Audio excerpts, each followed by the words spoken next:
Good morning. Parallel major and minor pentatonics. Here's a D major pentatonic, D minor. You know, it's tempting. There's 5 major pentatonics, and if you look at the 5 minor pentatonics, you realize it's the same 5 shapes, just in different places. It's tempting to try to think of this as just 5 shapes. No, that's bad. It's 10 shapes, okay? The reason it's bad is you need to know where your root is, your third, and your fifth. You need to know where those are. For all the major pentatonics, not only do you get the root, third, and the fifth, you get a 2 and a 6. Okay, so 1, 2, 3, 5, 6, 1. You get the chord tones plus a 2 and a 6. But with a minor pentatonic, you get the 1, flat 3, and 5. But you don't get a 2, you get a 4. And you don't get a 6, you get that flat 7.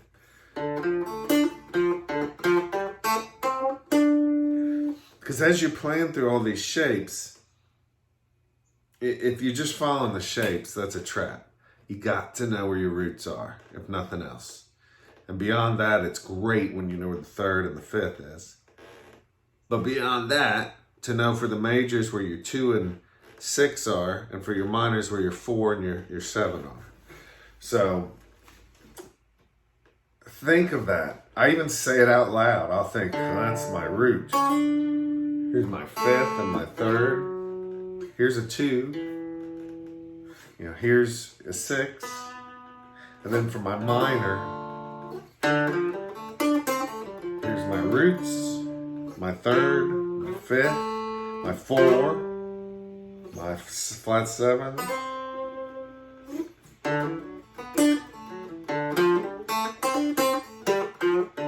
And what's really cool is you'll be able to blend these. You know, if you listen to bebop, like Charlie Parker, Dizzy Gillespie, if you listen to the Grateful Dead, Jerry Garcia, if you listen to David Grisman, like the dog music stuff, if you listen to Tony Rice, you just hear a going back and forth between these. When you do the major pentatonic, a lot of times you'll hear people include the minor third in that. Right there. You know, you've heard that your whole life.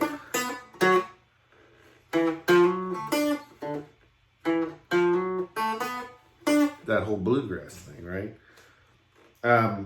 When you listen to the minor, you often hear them add a sharp 4 or flat 5, however you want to think about it.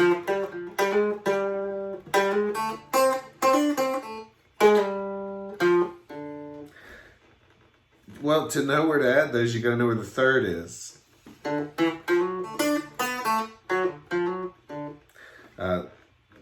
For the minor one, you got to know where that 4th is so you can sharp it, or where the 5th is so you can flat it. If you're bending to get those, you know, I'm on a major and I want to bend into that major third. It's a little sloppy, but you got to know where it is to try to get it. For the minor, to get that sharp 4 bend, got to know where it is, right? There's also some really cool, crazy stuff that goes on where they're almost playing both pentatonics at the same time. You got to know how to handle it, but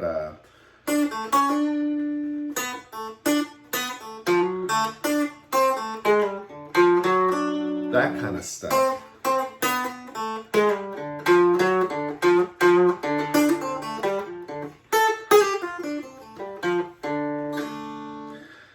So, know the pentatonic patterns, major and minor. Know what tone you're on. Root, third, fifth. If it's major, it's seconds and sixes. If it's minor, it's fourths, flat 7s. And you got to do that in 5 positions. So, parallel major minor pentatonics. Thinking about where your roots are, especially. So here's D, and I'm going to go ahead and hit a D note here on the keyboard. Major. Minor.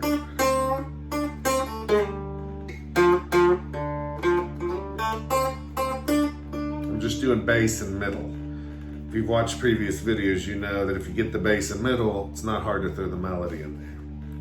Next position, major. And I always think of where the root's on every one of these. This is the one where my middle finger is on the root on the middle string.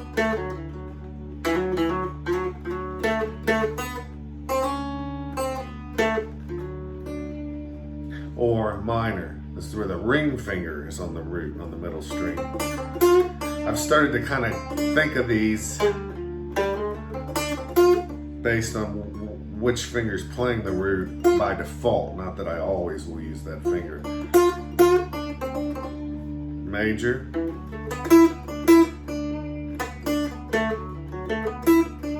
Minor.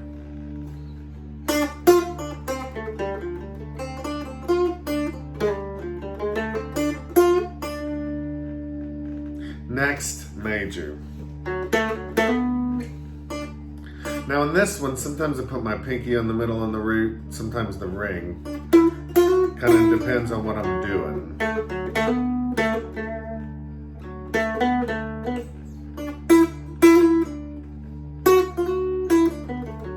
Minor. Pinky is definitely on the middle here.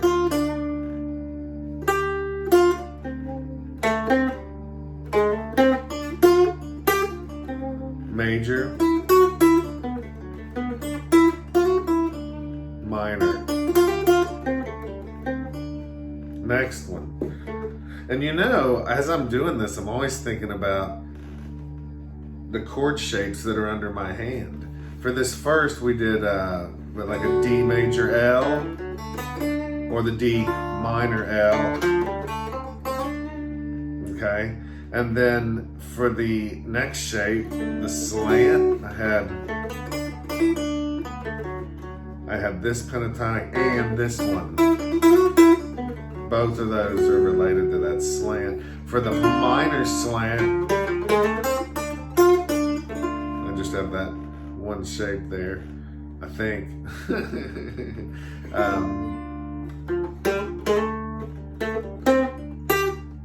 No, and then I got this one too. So each slant has two shapes with it. The major has this one. The minor has this one. Then you get up into the extended slant, you got this pentatonic. But if you go minor, you got this one.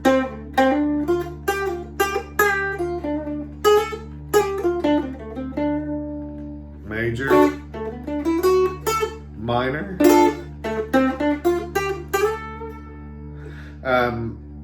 Then you get one of these transitional shapes for major. I mean, it's not really sitting directly over the extended or the L. There it is. And this is where my middle finger's on the bass, on the root. And then the minor one, pinky on the bass and the seventh but ring is on the root. And I'm at the seventh of the chord. So you got major, you got minor,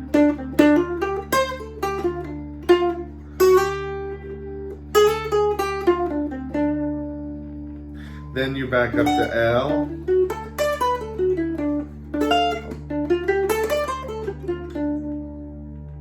You know, to be able to know the parallel major minor pentatonics, and to be able to know where's the root, where's the third, where's the fifth. If it's major, where's the 2 and the 6. If it's minor, where's the 4 and the flat 7. You know, and it's easy for people to think, well, yeah, that's too analytical. It's too nerdy. It's supposed to be a season of your life. I wish I had gone through it when I was 16, 14, 15, 16. Then by the time you're 20, you're not thinking this stuff. You're absolutely orbiting. Your heart is in it. Your mind is checked out. Maybe your mind's thinking of bigger things, you know. But this kind of stuff, to get this to be automatic, you got to go through a season of this. I believe that. You know, I wish I'd done it when I was 14, 15, or 16. But it took a pandemic for me to learn. And, you know, maybe my brain's not cut out for doing this at 14 through 16. This is a better time than ever in history to try to do something like this later in life. Why am I sending this to you? Because I'm hoping that I won't be alone in this. And that we can all have our own unique take on this. We're not all going to do it the same. We're not going to go as deep in some areas as somebody else. And you might go deeper in some area than me. So you got to be able to do this all over for different notes. And like I mentioned in the last video, that's why I'm going to take each one of these and work them around a cycle of perfect fourths. If you don't know the cycle of perfect fourths, you're going to have to spend a season in your life memorizing that. You want it to fall out of your mouth without any thought. B, A, D, G, C, F, B flat, E flat, A flat, D flat, G flat, B, E, A, D, G, C, F, A sharp, D sharp, G sharp, C sharp, F sharp. I can hardly pronounce that. I've said that over and over and over while driving, while mowing the yard, something I try to never do, washing dishes, taking a shower, going for a walk, riding a bike. It's a great thing to memorize. It's a great way to get the notes down on your bass string. B, E, A, D, G, C, F, B flat, E flat, A flat, D flat, G flat. And the flats, it's not just B flat, E flat, A flat, D flat, G flat. You got to think of it as A sharp, D sharp, G sharp, C sharp, F sharp. And so for every one of these, let's take the one where the root's on the middle string with a pinky.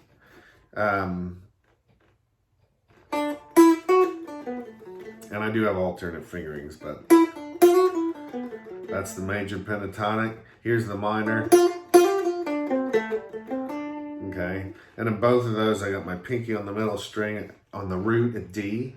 Well, you got to move this around through that cycle. So here's the major and then minor, and then I'll move. So D major, D minor. Now I move up to a G on the middle, major, minor, down to C, minor.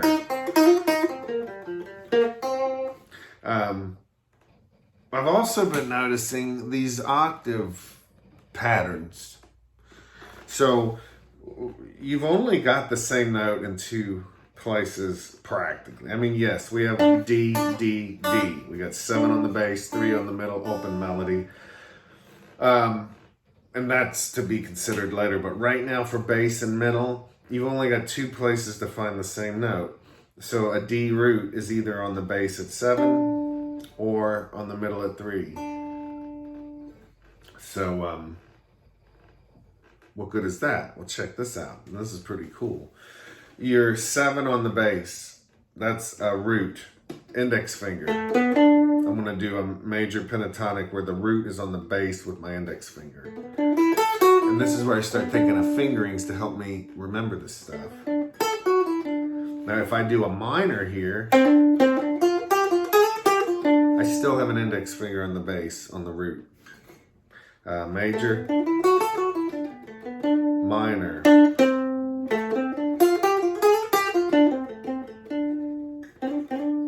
Okay. Well, that same root, if I move to a middle finger, I get that major. And it's that transitional form I mentioned in another video. Well, if you put your ring finger on that same root, you now are prepared to do the minor right there. There it is. So what's really cool is the major one, the middle finger's on the root. But for the minor, the ring is on that same note. What do we got so far here? Don't hang up on me. Index finger's on the bass at 7 for both the major and the minor. If you move one pentatonic shape to the right, same root. If you do the middle finger, you get your major. If you do your ring finger, you get the minor. Same root. Check this out. Pinky does the major or minor. Well, see, we just took care of 3 of the 5 shapes, which is super cool. Super cool. If you know where a root is on the bass, what are the 3 shapes? You got an extended slant. I'm using the flipped one. And then what are the 3 shapes? Well, there's only 2. The extended slant and the L.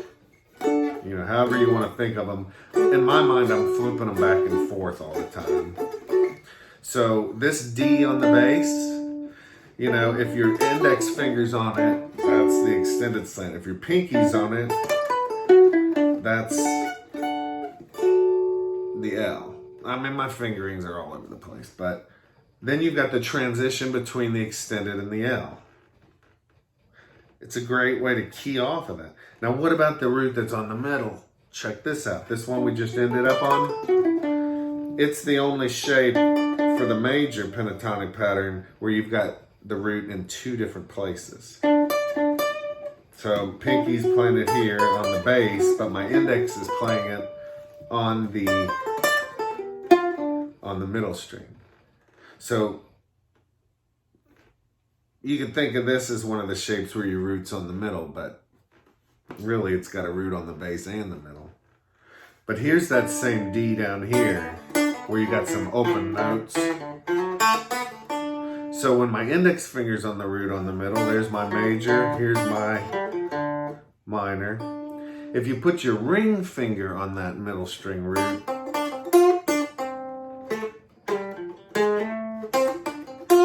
there's your minor. So this is interesting. Middle finger on the middle string root. Did I do that yet?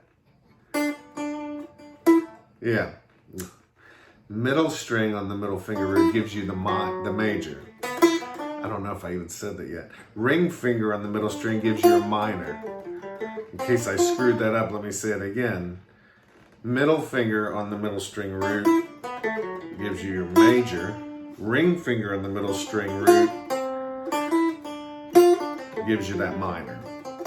Well, that's pretty cool because that happened up here, if you remember. Anyway, next one, pinky, and this is the last one. Pinky goes to the middle string. I'm probably losing my mind if you guys can't tell. And so pinky on the middle string gives you your major. It also gives your minor. What's really cool about this is there's only 5 patterns and there's a little bit of overlap. But when you're jamming and somebody calls out a chord and you're not quite ready for it, we've all been there. Somebody calls out on a chromatic dulcimer a B flat. All right, think of where your B flats are. You got one here on the bass and you got one here on the middle. Well, all that fingering stuff I just went over, if you know that, you know you've got the majors, the transitional one, and then you got this one. And if you've been associating this with shapes, you know you've got your extended slant here, which you can flip, and you got your L here that you can flip. So you've got the major that accompanies the extended slant. You have the one that accompanies the L, and then in between you got the transition. You've also got arpeggios, you know, across. There it is. There it is. So I'm getting lost too, but if you know where that B flat is, man, you can key everything off of that root on the bass. Where's the other root? Here on the middle. Okay, so I know I've got I got a pattern, a major pattern right here. There it is. I've also got it up here. Well, what shape is there? We've got a slant here. I've also got this one here. So, I know I sound crazy. I'm excited. When you do festivals for 25 years and you're on the road a third of every year, I did the math on this. After all the day before the festival, day after the festival, the travel days, the actual festival days, when you take out when you take out time with the family and you take out time for you to recover and to get ready for things and all that, and for me, it comes down to basically 12 hours that I can spend in the office. And I can spend that every week, 12 hours a week. I can either be practicing or doing email or working on a book. But hey, that's not a lot. And take out major holidays, you're looking at roughly 50 12-hour work days. That's no time at all.